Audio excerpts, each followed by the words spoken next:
I'm Rob Skinner, and this is the Rob Skinner Podcast.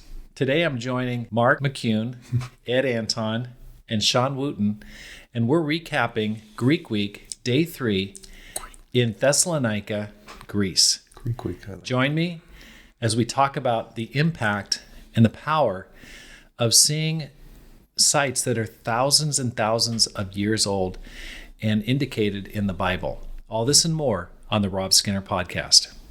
Epic. Yes.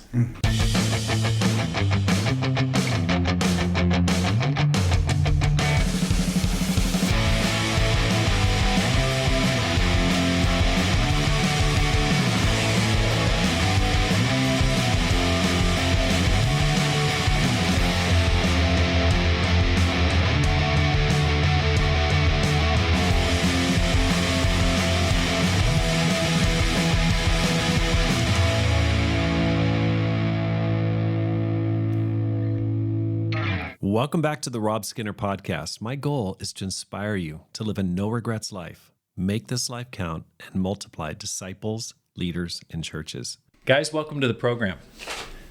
Thank you. Thank you. It's good to be here. It is great. Okay, we are at our final day in Thessalonica or Thessaloniki, and it's just been a game changer for me. I can't wait to talk about the last 3 days. And it's just been so much fun. Yeah. But why don't we first just dive right in and talk about our trip yesterday? Shawn, where'd you take us yesterday on that bus? Oh, well, we went to Philippi. Unbelievable. And I'll actually let Ed fill in all those details. Really, Ed has been the architect of the places to go, the things to see. And really appreciate that, but it was amazing. Yeah, it was amazing. It was amazing. Well, I kind of expected Philippi to be like Thessaloniki, which is a modern city set over on top of an ancient city. The first day we're right in the middle of town, and then Ed's like, "Hey, you can't hear me, but right there is where Paul was, brought into trial or whatever." But this was totally different. Ed, can you kind of paint the picture in the listener's mind of what we saw yesterday?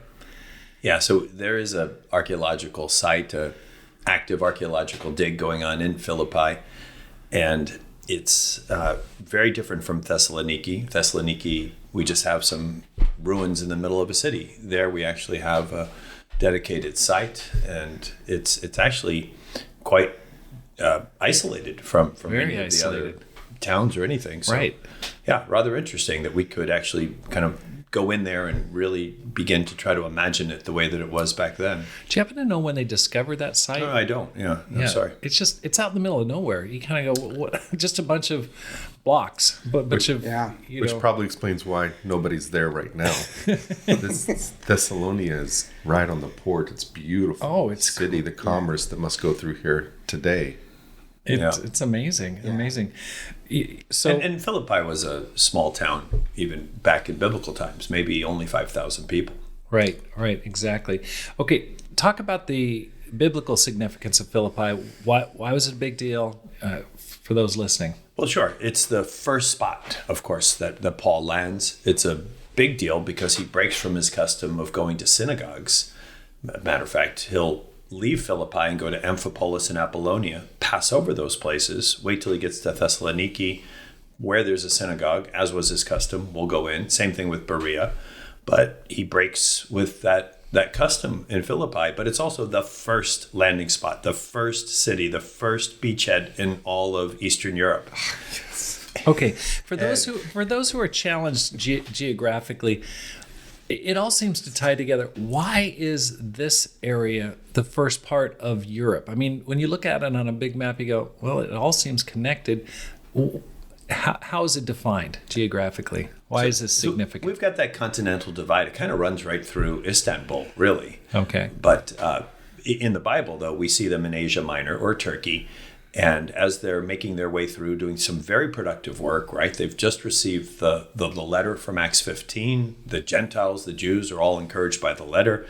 The church is growing in health and numbers, it says. But then all of a sudden, their work is disrupted by a vision in the night by a man of Macedonia beckoning them to come. And there he is with a plaintive cry, "Come and help us." Paul turns on a dime, and they get on a boat, go to Samothrace, which is an island in between the two continents. It's just a small continental divide here between Turkey and Greece. And then they land in Philippi. Now, on a map, it doesn't look like it's that big of a deal. Kind of like Eurasia. You don't Right. necessarily see along the Ural Mountains. Right. Where is that dividing line? Right. It's a little bit so here, but we do have a break in the landmass. Right. It's like the gap there, the Dardanelles there, right around Istanbul. There is a very slender strip of water that goes up into the Black Sea. I'm assuming that's kind of the gap. The Bosphorus, right? Where the boss, exactly. So anyway, so he gets called over. He goes through Neapolis, and then he ends up in Philippi. Mark, when you were there, what were your initial impressions of walking into the ruins of Philippi? Oh, just incredible. First of all, it was way bigger. It was an expansive, like Ed said, just a live dig. But just to walk in on the Ignatian Way and have these big marble stones and all the earth, a lot of it had been washed away, but just like kind of walking from stone to stone, it was stunning. It was amazing. Just to think about, the Romans, they did have it going on as far as the infrastructure. Yep. Little did anybody know that, thousands of years later, we'd be walking these same roads. I know that whole thing. Can you talk a little bit? You've mentioned the Ignatian Way a ton, Ed. Can you talk a little bit about the significance of that road? So it is this big east-west road. It's kind of the road besides the Appian Way in ancient Rome. But the Ignatian Way, starts where we started there in Neapolis. You go north and you hit the Ignatian Way, and it brings you all the way over to the design of it was to link the western edge of the empire all the way over at Constantinople, later Istanbul today, but then all the way over to Albania, basically, and then take the boat across and get over to Rome. Right. It was Mark, just like you shared, I couldn't believe I was walking on the road that Paul walked on. I mean, it's just crazy, and these massive stones. Yeah. You're right. The dirt filling around the mortar, so to speak, or the grout was kind of washed away. But these stones were just phenomenally big and heavy. Yeah. And it made me think God had a plan, because it reminded me of the movie The Wizard of Oz. She said, follow the yellow brick road. Basically all she had to do was just follow the road, and she was going to get to Oz. And I wonder if Paul had the same kind of thing, like, all I got to do is follow this road. I'm going to get to Rome someday and hit all the cities along. It would definitely remove additional choices along the way. What were your thoughts when you walked into Philippi, Shawn? No, it was a little bigger than I thought it'd be. Yeah. And I loved seeing the theater. I loved seeing the jail. It's very impressive. And then to hear the backstory, which I don't know if Ed's going to go into this podcast or not, but that was basically a city established by veterans who were just feeling so much grace that they weren't just conquered, but they have citizenship. Right. And we also could just be conquered. Like in our lives, we're just happy to be servants of God, but He gives us citizenship. He gives us sonship. There's an adoption involved, which blows my mind. That was kind of the impression. Ed, can you give the 3-minute recap on your 30-minute lesson from yesterday? Let's do it. And then listen to this podcast at 2 times speed. So Philippi is a city built on grace. Even before Christ, it was a city built on grace. Augustus could have vanquished the armies that were insurrectionists, in a sense, against him. But instead of vanquishing them, he gave them citizenship in Philippi, gave them land. It was a huge gift of grace that left that whole town not just incredibly grateful, but patriotic and loyal, deeply loyal. We have imperial cult worship of Augustus all throughout the area, deep loyalty bonds. So it's kind of amazing that Paul could come in there, doesn't have a beachhead of a synagogue, only has these fiercely loyal veterans tied deeply to Rome and to Augustus, and he's able to transfer their allegiance from Caesar to Christ. It's amazing. And he does. But there's a kicker to it, because these aren't just any veterans. These are veterans of the 6th Legion, the Iron Legion. And they didn't just serve anywhere before they came to Philippi to retire. They did travel, but the main place where they were stationed was Judea. They were in Sepphoris when Jesus was a boy. They would have seen his character. They would have seen him grow in stature and wisdom and grace, as Luke says. They would have marveled perhaps at him through his life. And then later, they would have been the troops stationed there in Caesarea with Pontius Pilate, being deployed into Jerusalem feast after feast to make sure that the rebel Judeans didn't revolt during those times. And they would have been there. And one of them may have been that centurion who saw Jesus on the cross and say, surely this man was the Son of God. So they're all The same legion. That drove the spear through his side. I don't know if it's only the 6th Legion that's in Jerusalem at that time, but I don't imagine there's multiple legions. So I don't know that part exactly, but I do know the 6th Legion was in Jerusalem, was in Sepphoris, was in Judea at that time. And by the way, when would they be retirement age? Probably around 50 AD. They've probably already now settled up in Philippi. Wow. So Paul comes into this area not just with any incredibly loyal Romans, but loyal Romans who may have had a splinter in the back of their mind saying, I remember this guy. Right. I remember this guy. I missed my opportunity down there. Right. But holy smokes, it's coming back to me again. And then, you read the letter to Philippians. This is an amazing church. Yeah. And that deep well of gratitude that was misplaced with Augustus now got placed right with Jesus. And we see that Jesus is so much greater than Augustus in the great hymn of the Philippians chapter 2. Right. You are pretty convinced that the site that we saw yesterday is the actual site where Paul was imprisoned. Can you tell me why you think that? It's really just, hearing it from various archaeologists that have worked on the site and different people that have helped us, as experts in the field as we've gone to tour there. It seems to fit rather well. There's an agora, there's a forum. An agora is a marketplace. A forum is more of a governmental center. Much of what we saw was the forum. And it seems that right on the edge of the bema would have been the prison. All of those things, according to those that have studied it, seem to kind of foot well with the way that might have worked. It looked formidable. It was so... It was kind of a box shape. And the room was, I would say, no bigger than 10 by 10, probably smaller than that. But the walls were probably 2 feet to 3 feet deep. Wide. There's no way you're escaping. Yeah. It just made me think how terrifying it must have been to have an earthquake in there.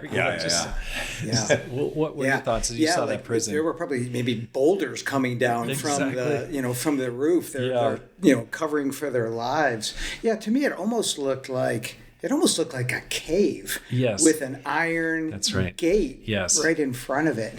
I think the iron gate was added later. Yes. I don't think so. And the printed sign. What about the sign that said this is Paul's prison? They got it ready for me. Any thoughts for you about the prison? I think it was just a moving moment because as we were singing a song before Ed preached, I went over to the prison and took a little video from the prison door to this fellowship singing hymns. And you just think, amen. What causes me to lose my joy? Yeah. Where do I lose my joy? At what point do I say, is it okay for me just to lose my joy? Right. Like these circumstances are too hard. Right. And there's a lot of hard circumstances on our planet today. But I think Paul had that joy no matter what was going on. So I was having a quiet time this morning and praying about it, and I just thought, if a man is willing to go and be thrown into a jail and then sing hymns while he's in jail, after he's just been, as Ed said, severely flogged. Like what was the word? Overflowing. Polos, overabundance of flogging. He just was beaten to a pulp, and then still singing. Was Silas in the prison? Mm-hmm. You're not going to stop this kind of guy. There's no way to stop the gospel. It just made me, it was very humbling and at the same time convicting. And I just thought, okay, you've got to let go of boundaries in your mind of what you won't do for Christ. Yeah. And it just was like, wow, okay, this is the reason why the gospel spread, because this guy is just could not be beat.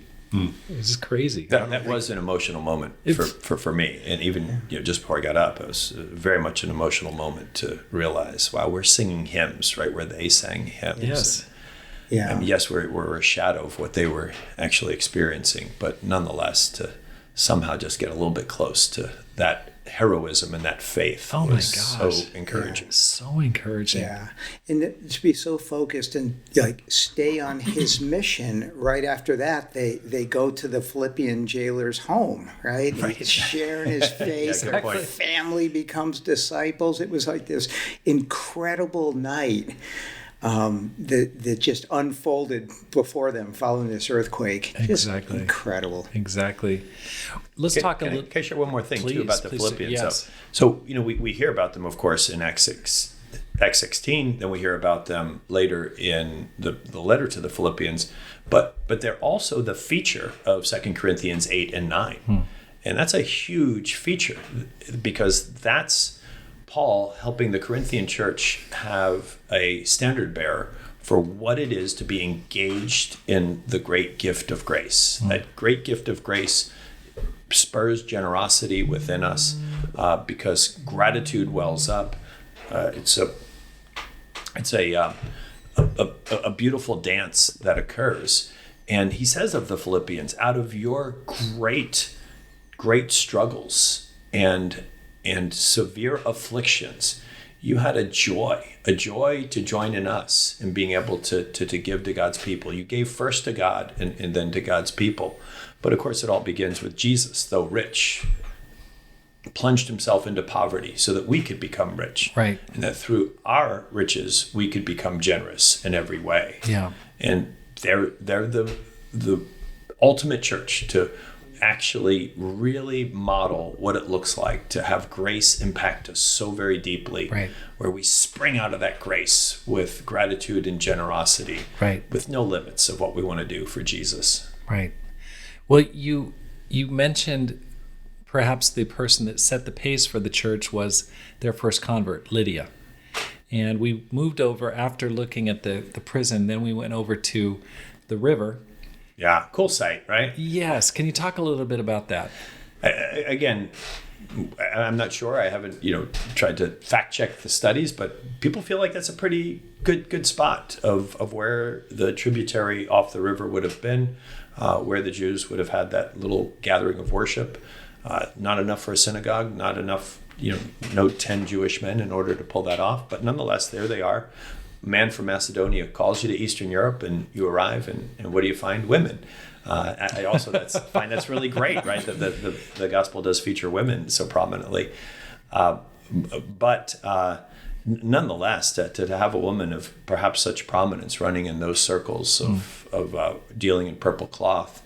And I love that passage where it says, and the Lord opened her heart to receive the message. Mm-hmm. And we all took a moment to reflect on how God opened our hearts. That's right. That was right? cool. And there's a theological term. Does God do that immediately or immediately? Immediately means he does it through mediation. Immediately means he does it not through any mediation. But God does do it immediately, right? He uses people. He uses conditions. He uses a sermon. He uses the scriptures. And certainly Paul bringing the good news, right? There was messianic fever spread throughout all of the Jewish communities. Where is this Messiah? How does this Messiah come to us? What will be the way that we know? And Paul's able to bring all of that to her. And of course, that opened her heart to receive the message. And quickly wanted to be baptized into Christ. Shawn, what do you think the impact this is having on all your participants, your Revive team members? Well, I think what I love about our community is that I think we have a good balance. We had some extraordinary teaching and then immersion of being in this environment. And then you have these bus rides where they're sitting in pairs thinking, praying, talking, sharing. And then there's some legendary disciples in their presence as well, older brothers and sisters that they can sit with and hear your stories and talk with you. And then there's meals they share. And then you're driving and seeing the Greek coast. And it's like, this is like an 8D movie. Like this is all immersion. And, all of our prayers is always that it just fills us up and then it overflows, right? That stranger sitting on the bus next to me in 3 days, he'll sense something. Like I can talk with him. My picture's clear of what God has put me on this planet for. Right. It's so cool. I mean, just spending 3 days straight on a bus. I walked in there on Monday morning or Tuesday morning, didn't know anybody. And yet within about 24 hours, I know 50 new people, which is just by name. And it's so encouraging, just giving them hugs. Ed, this is not your first time to these sites, it's your second time, but you shared a story about how you kind of just stumbled onto these sites that we're touring this week. Can you talk a little bit about what brought you here? So, normally a lot of the tours that are kind of prepackaged don't really come through Macedonia. You hit Athens, you hit Corinth, you go over to Ephesus, maybe some of the 7 churches, Patmos, but not normally Philippi and Thessalonica, and certainly not Berea. But years ago, when we were planning a tour, we had a diplomatic route between Turkey and the U.S., and we had to, at the last minute, call an audible, and we couldn't go to the Turkey sites.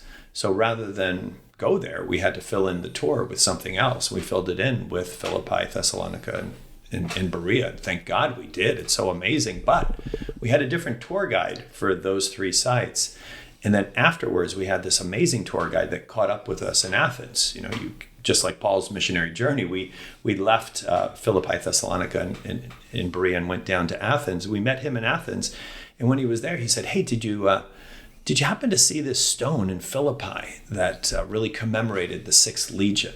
And he's the one who connected all those dots. As a matter of fact, I think he's doing a dissertation on that. Wow.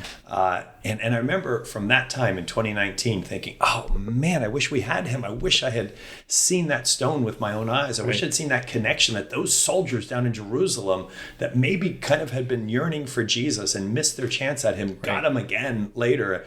I wish I'd seen that stone that showed that all of that's the case. And so this time I was like, I want to find that stone. As a matter of fact, I called the tour guide. I said, do you know where it is? He goes, looks somewhere there. But that wasn't much help. I get there, I asked 3 different employees of the archaeological site, as well as 2 other tour guides. No one had any idea. I remember walking down the Ignatian Way and walking into the forum and praying. And it's a big forum, right? Lots of stones. And the very first stone that I look at actually has the inscription to the 6th Legion. I was like, this is me waiting so many years. And the very first, and I really didn't know we were going to see it. I saw you standing between the 2 stones, and you were gesticulating. You were so excited. Yes, Ed wanted a selfie with the stone. Oh, definitely. I got lots of pictures. But it was amazing when I looked at the stones because, one, you can literally touch them. I couldn't believe you could touch them. And it was as if they had been inscribed yesterday. I mean, they were not. Yeah.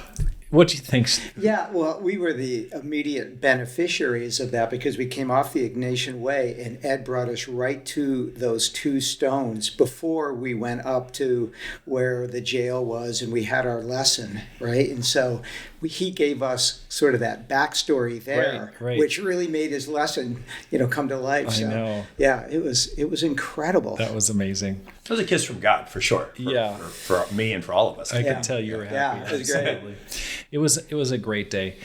Just tell me about the spiritual impact that it's had on you to come here to see in real life what we read about and imagine mentally. What do you think it does for your faith and for people who maybe are thinking about coming to visit? I just think about Paul's courage. Coming in the road, seeing this intimidating forum on his left, knowing that he's on a mission and, like Ed said, diverting from, going into the synagogues, but probably being pretty frightened but just having the courage and having the convictions. Right. These people need to hear this message. Right. I'm gonna deny my fear. I've got the Lord with me in the face of what would really intimidate all of us. And I just think about my life. What intimidates me? Right. Going and sharing my faith with a stranger Right.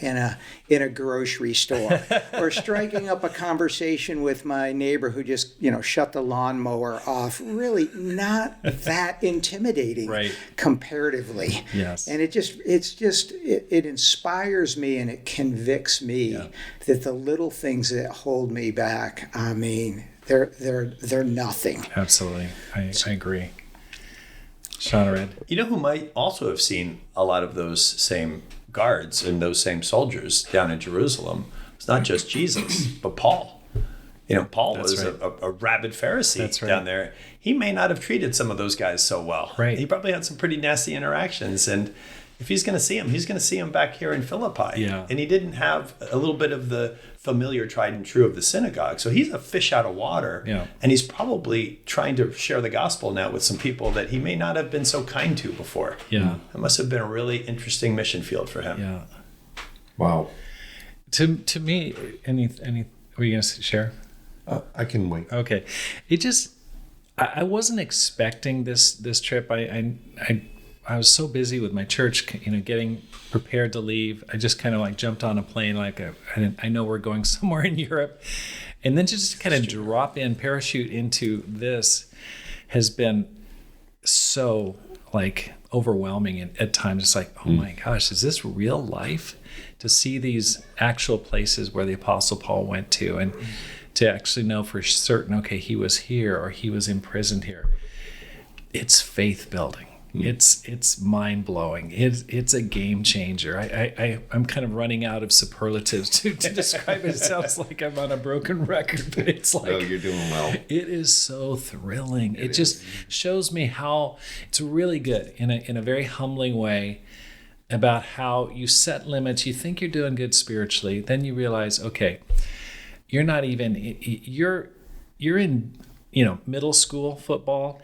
Paul he's playing D1, first string. We were just talking about there's so much room to grow in terms of conviction, passion for Christ, willingness to carry the cross. It's just absolutely challenging and inspiring spiritually. Amen. Okay, so let's just kind of recap the entire 3 days. Shawn, you happy how it turned out? Yeah, I think God really blessed, from the things we can't control, like the weather and all that stuff, to the things we could control. And it went really, really well. I think two things for me that impacted my heart the most. I think one is just keeping the big picture in mind. And what do I mean by that? The synagogues that were built because of all the oppression or all the bad things that happened is what set us up for Christianity, right? If the temple would have never, if the synagogues weren't everywhere, the big picture of the synagogue is here, it's here, it's here, setting it up for Christianity, right? So God was doing something bigger all along. Right. We just didn't know what it was. And the seeing the Seventh Legion and all these things, they all came together at a later point so that people could know Christ. Right. And I think thanks to the news and cultures, we put so much emphasis on this is really bad, or what is God doing, but God's always working. He's always working. He's always working. Don't make the judgment too quick that something's wrong. God will work through this. It'll That's actually right. turn for the good. Right. Amen. You just have to keep the big picture. And Yes. I think that's why Paul can sing in prison, because Right. he didn't view what was happening as bad. He just knew somehow this was going to get used Exactly. to save souls. Yep. And lastly, I think I found myself in the Bible. Sometimes you see a character in the Bible and you think, oh, I want to be like him. And I think I found myself, my new role is the man of Macedonia. Because And I why? feel like- And Shawn, why is that? feel like I'm standing at this road saying, come to Eastern Europe, come to Eastern, we need you. That's we right. need you. That's right. Yeah. And I did just want to thank God and on this podcast just for you, Rob, because I've felt your support and encouragement about the work we're doing with small churches, getting more churches planted. Let's get out there. Let's get the gospel spread. And you've always pulled us on, and you've always talked about Revive, and you've always tried to help us keep that mission going. Yeah. And to have Ed here and Mark here. The McCunes have been in the ministry forever, and now they're here 10 months. Praise God. As soon as they retired, they're like, let's go help these churches in Eastern Europe. And to have the Antons with us in the European Mission Society, to have Ed and Deb just pouring their hearts out to all these churches. It's you're very much in the role of Paul at this moment for this region of getting to all the churches and strengthening them and encouraging them. And I feel like I'm no longer alone on the road to Macedonia. That's right. That's right. I have these heroes, and not just these heroes, but so many of you watching, and this whole team. They quit their jobs. I know. They left their security. Yeah. They're draining their savings. Yeah. Yeah. To stop somebody on a bus and speak a language they don't. Yeah. And to try and just save a soul. It's so moving to me. So I'm inspired. If someone's on the edge, kind of thinking, "Ooh, that'd be cool," but I'm scared, what would you tell that person? I would say go for it. And the reason I would say that is because on Revive, it's really hard not to do well. Because there's such a buffer. There's such a source of encouragement and teaching. We take from baby Christians to the to the elderly, like everybody fits. And people notice that when they come to Revive the first time, they're like, wait a minute, you got a 17-year-old and you got a 60-year-old. You got someone who's dying to go into the ministry. You have someone who's never even dreamed or even wants to go in the ministry, but they're still like. Everybody fits. Yeah. You just don't have to be the radical missionary. You don't have to be some Paul figure in your head. Right. Yeah. Come over, and all we're going to do is love God, love each other, and then pour it into somebody else's lap. Just make yourself available. Yeah. Yes. It'll be the greatest experience. And I'm so happy you're coming back with us to Sophia, because this is very special. But you'll also see the normal Revive life is very, it's special. Amen. It's interesting. Yeah. It's It's inspiring. been fantastic. Yeah. Thank you so much, Shawn. And thank you so much for bringing these places to life. I mean, if I just walked into a place that's strewn with boulders, and it'd be powerful, it'd be great. But you brought it to life and brought the passion, the intensity. You just kind of resurrected those dead bones and really, really helped me. So thank you so much for the impact. It's been a great time. I mean, I read the decline and fall of the Roman Empire, and that whole area is just covered with history. And you're talking about Cassius and Brutus and the assassination attempt, and how the battle was held right there. I mean, right there on those plains, you could see it. You go, perfect place to have a battle right there. And then you talked about the battle of Actium, where the naval battle where Cleopatra and Mark Antony had fought against Octavius, and it's just it's really hard to kind of encapsulate. So, amen. And there's one other thing, just on a bit of a side note to echo on that, and that is coming to Revive, which is where we all are right now. There's an ecosystem, there's an infrastructure that you enter into, and you may think, can I do this? And I think everyone realizes, oh my goodness, I can do this, because I'm entering into this beautiful culture of love and high faith, and it's infectious. It is not difficult to kind of rise to that standard, because the Spirit, 1 Corinthians 3:16, is flowing among everyone. And there's nothing, I mean, who wouldn't want to have that experience? So if you're at a point in life where, especially if you're an empty nester and you've got some latitude, my goodness, don't just kind of ride it out right now. No way. Please don't just ride it out. Really, really just sign on up and be amazed at the new adolescence that'll come your way. Absolutely. Well, Mark, you're 65. Do you 64. 60. Okay, thank you. When I get old, when I turn 64, it doesn't seem like you have any regrets about deciding to come out here. No, none at all. Our son was on the first two Revives, totally inspired us. Amen. We knew we were getting near the end of retirement, and the month after we retired, we threw our hats in the ring. It took us no time at all. And it's really why we wanted to retire a little bit earlier. That's right. Because we couldn't wait to do this. But I'd also say, like Shawn said, just go for it. Also, talk to some people that are doing it or have done it. I remember talking to Chris and Ann Estathian, in the Boston area, and they just inspired us from an older person's perspective. That's right. And Annie and I we talked to a couple in Chicago a couple months ago that were, getting their application together.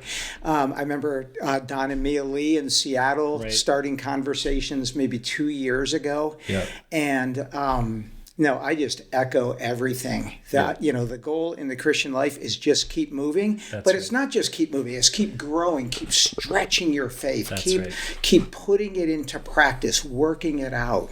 We must do that, but really there's no more joyful life. Ed, Mark, Shawn, thank you so much. It's been a great week, and thank you so much for all you brought. Really appreciate the time here. That's been awesome. Thanks. Thank you, bro. Thanks. Thanks for listening. Here's how you can help support the program. First, let your friends know about the podcast. Secondly, read and review one of my books, either How to Plant and Grow a Church or Courage, How to Make This Life Count. You can find both of them on Amazon.com. Or you can support the program with a gift today. The link is in the show notes, because my goal is to inspire you to make this life count, live a no-regrets life, and multiply disciples, leaders, and churches. Have a great day, and make this life count.